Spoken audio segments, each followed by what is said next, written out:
di samping kita kesulitan karena aturan, lalu kemudian ada tambahan biaya untuk karantina ya, seperti itu. Jadi teman-teman itu banyak yang memutuskan untuk bertahan dulu sampai beberapa tahun. 6 tahun ini nggak pulang itu karena betah apa karena butuh ini? Ini pertanyaannya sangat sekali ini. Sangat membingungkan ini. Oke, bismillahirrahmanirrahim. Assalamualaikum warahmatullahi wabarakatuh. Waalaikumsalam warahmatullahi wabarakatuh. Kembali lagi di channel Dharma Ramadan Official. Dan di video kali ini aku sedang ingin menginterview seorang teman karena dari teman-teman di Indonesia juga banyak yang menanyakan yang mengenai pekerjaan di Brunei. Dan kebetulan sekarang aku sedang bersama seorang pekerja konstruksi bangunan di negara Brunei Darussalam. Nanti kita akan coba bertanya mengenai sistem pekerjaannya dan juga gaji pekerjaannya seperti apa. Jadi untuk itu silahkan disimak video ini sampai habis dan jangan lupa untuk like, komen, dan subscribe. Sebelum kita mulai, kita perkenalkan dulu dengan orang yang sudah hadir hari ini. Silahkan perkenalkan nama dan asal dari mana. Oke, assalamualaikum warahmatullahi wabarakatuh. Saya perkenalkan, mungkin teman-teman bolo-bolo yang lain sudah tahu dengan saya. Saya Paiman Channel ya, dan juga mempunyai akun YouTube berprofesi sama dengan Mas Dharma Ramadan ini. Saya berasal dari Jawa Timur, tepatnya Kota Tulungagung. Salam dari Mas Paiman Channel Tulungagung. Oke, kita langsung aja bertanya dari mulai proses masuk ke Brunei Darussalam dulu seperti apa? Apakah melalui calling visa atau melalui agent? Yang ditanyakan dari Mas Dharma yaitu tentang proses untuk masuk ke negara Brunei Darussalam. Ya. Saya dulu prosesnya pada tahun 2016, hampir sama dengan Mas Dharma, mungkin kurang lebih saja. Saya bulan 11 mau tahun baru 2016 dulu ya. Saya itu melalui calling visa. Jadi waktu itu ada teman saya di sini ditawarin, Mas Paiman, daripada ngarit di rumah, apabila Anda kerja di luar negeri bagaimana, mau apa enggak? Nah itu ya saya mau Mas ya, karena di rumah juga ngarit ya kan, ya ngarit kan hasilannya masih ya. Ngarit itu saja itu. Jadi saya melalui teman dan calling visa pada saat itu. Jadi prosesnya lebih mudah ya? Ya, waktu itu saya prosesnya cuma kalau nggak salah 4 bulan ya, 4 bulan dari pasporan, terus melalui menunggu medikal dan sebagainya. Insya Allah kalau nggak salah 4 bulan saja saya langsung terbang ke Brunei Darussalam. Waktu itu lah. Iya, tahun 2016 ya. Nah waktu ya itu masih enak-enaknya kalau nggak salah. Iya. Masih belum masuk pandemi ya? Ya masih aman. Pandemi masih terlalu baru. Itu baru saja. Oke, jadi tadi mulai dari proses masuk ke Brunei sudah dijawab oleh teman kita, dan sekarang kita akan lanjut ke pertanyaan berikutnya, yaitu jenis pekerjaan yang di sini yang didapatkan pekerjaan apa? Pada saat itu pekerjaannya ya, saya sebelumnya ke Brunei itu dari teman saya yang ada di Brunei itu sudah dikasih tahu. Oh, sudah diberikan informasi sudah yang ada detail. Informasi kalau kerjanya itu dikonstruksi ya, maksudnya itu pokoknya nyambut gawe ini surat kayak soro nemen gitu. Jadi ngono aku yos ketika itu manut ae. Jadi saya bekerja di sini di negara Brunei Darussalam yaitu membuat saluran air Mas.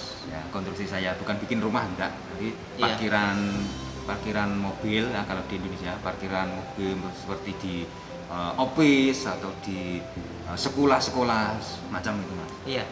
Jadi bukan untuk bangunan ya, jadi hanya seperti saluran air dan juga tempat parkir. Berarti di luar saja, di luar area bangunannya. Bukan bikin bangunan rumah. Bangunan rumah ya. Juga bikin bangunan tapi bukan bangunan rumah. Iya. Jadi tolong bisa diartikan atau dipilih-pilih ya. Bukan bikin bangunan rumah tapi bangunan yang ada di luar. Iya, di luar area seperti parkir kereta atau parkir mobil, seperti itu. Tapi tetap saja namanya konstruksi bangunan. Bangunan ya? Karena membangun itu juga. Karena membangun. Ya. berjuang membangun gitu. Oke, jadi tadi sudah terjawab mengenai pekerjaannya, yaitu di konstruksi bangunan. Lalu kemudian pertanyaan yang ketiga, berapa gaji pertama kali masuk Brunei yang diberikan oleh majikan ataupun bos? Oh iya. Oke, pada saat itu gajinya saya awal masuk ini ya. Ya, awal masuk. Nah, semua orang itu sudah bertanya, nyambut gawe urung wis tekon gajine. Nang ngendi Mas, gajine piro, anune piro. Oke. Pada saat itu Paiman Channel masuk di negara Brunei Darussalam, gajinya itu 450. Nah, itu Mas, jadi saya 450 ya? 450 ringgit Brunei ya. 450. Itu belum overtime ya. Belum Kalau overtime. itu gaji pokok ya. Ya, gaji pokok saya 450 itu belum terhitung overtime. Ya. Nah, untuk gaji 450 ini apakah sudah masuk biaya kehidupan atau biaya makan sehari-hari itu di luar gaji atau masuk dalam gaji tersebut? Kalau untuk masalah gaji 450 itu masih istilahnya kotor ya, belum bersih ya. Jadi dari bos saya dikasih ya, ini buat Mas Paiman 450, jadilah untuk dipilah-pilah lagi untuk biaya kehidupan, makan ya, sehari-hari, beli pulsa dan lain sebagainya ya, tergantung pribadi masing-masing ya. Tergantung pribadi. Kalau Mas Dharma misalnya suka karaoke ini ya, suka karaoke misalnya, jalan-jalan makan, iya, jalan-jalan Pak Iman di rumah saja itu sudah lain. Jadi pengeluarannya beda. Pengeluarannya beda itu tergantung kita sendiri lah. Iya, tergantung kita sendiri. Bagaimana itu. Kalau gajinya pokok itu 450. Iya. Berarti termasuk makan sendiri ya, nggak disuapin? Enggak lah. Dan dari bos saya itu disediakan itu cuma fasilitas lah untuk masak, tempat tidur itu sudah ada ya? Sudah, dari tempat masak misal kompor kan, kompor dan lain sebagainya, terus rumah itu disediakan sudah. Jadi tinggal cari makan dan bekerja toh. Tinggal makan dan bekerja. Jadi ngerti kan bukan kerja kayak. Iya, tinggal kerja saja. Tidak bayar. Oke, jadi kalau di Brunei Darussalam kita bekerja, datang ke Brunei, fasilitas seperti tempat tinggal, tempat memasak dan juga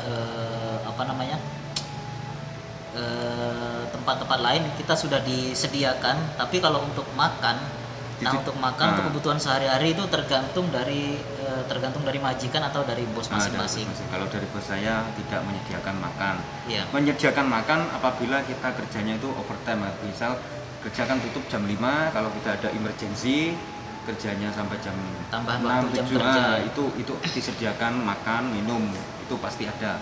Kalau namanya overtime kan di mana-mana di Indonesia juga seperti itu ya.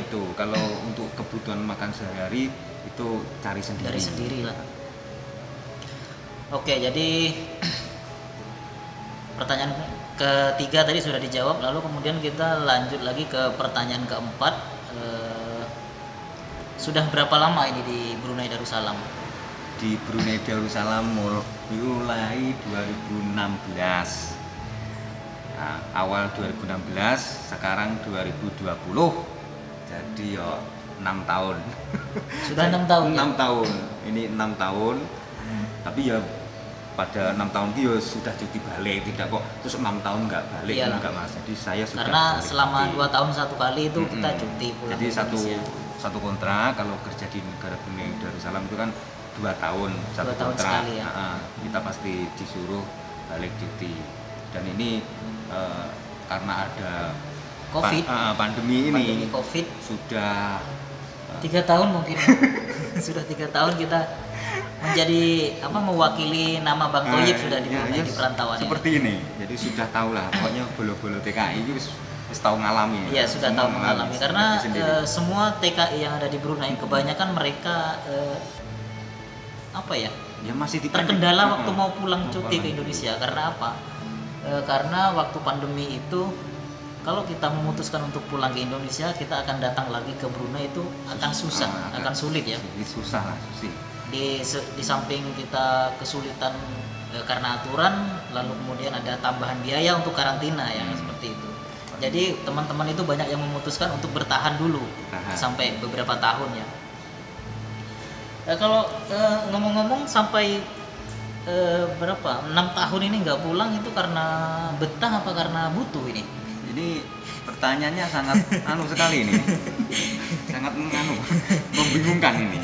Karena betah apa karena anu ini? Karena betah apa karena butuh ya? Ya, karena betah apa butuh. Yang pertama karena kita ya jenenge TKI, kita bekerja ya. Karena kebutuhan juga butuh. Jadi antara butuh dan betah harus dinikmati bersama ya. Dinikmatin. Yang namanya bekerja di mana-mana pun juga ada ya. Bekerja semuanya bekerja karena kebutuhan Mas ya. Terutama saya jujur orang merantau itu kebanyakan karena kebutuhan. Nah, kebutuhan ekonomi yang sedikit rada anu Iyalah. gitu Mas. Jadi kebutuhan lah nomor satu. Iya. Oke, jadi mungkin dari pembicaraan kita tadi sudah bisa mewakili pertanyaan-pertanyaan teman-teman yang ada di Indonesia. Semoga perbincangan kita kali ini bermanfaat. Amin. Untuk teman-teman. Oke, mungkin sampai di sini dulu pertemuan kita kali ini. Semoga video ini bermanfaat dan jangan lupa untuk support channel kita di sini. Untuk channel Pak Iman Channel nanti bisa teman-teman cek di deskripsi. Di sini ya, di sini nanti ada Pak Iman Channel, Tulungagung Mas. Jangan lupa disupport karena di sana ada banyak sekali informasi-informasi mengenai TKI di negara Brunei Darussalam. Oke, mungkin sampai di sini dulu. Assalamualaikum warahmatullahi wabarakatuh. Waalaikumsalam warahmatullahi wabarakatuh.